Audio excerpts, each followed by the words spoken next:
வணக்கம். நான் உங்கள் தருண் விஜய்.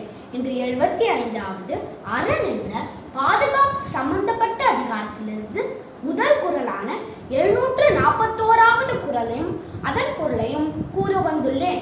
ஆற்றுபவர்க்கும் அரண் பொருள், அஞ்சுதல் போற்றுபவர்க்கும் பொருள். இதன் பொருள், பகைவர் மீது படையெடுத்து செல்வதற்கும் கோட்டை பயன்படும். பகைவருக்கு அஞ்சி தம்மை பாதுகாத்துக் கொள்ள முனைவோருக்கும் கோட்டை பயன்படும். அதாவது பகைவர் மீது படையெடுத்து செல்வதற்கு தேவையான அனைத்து ஆயத்த பணிகளும் கோட்டைக்குள்ளேயே நடைபெறும்.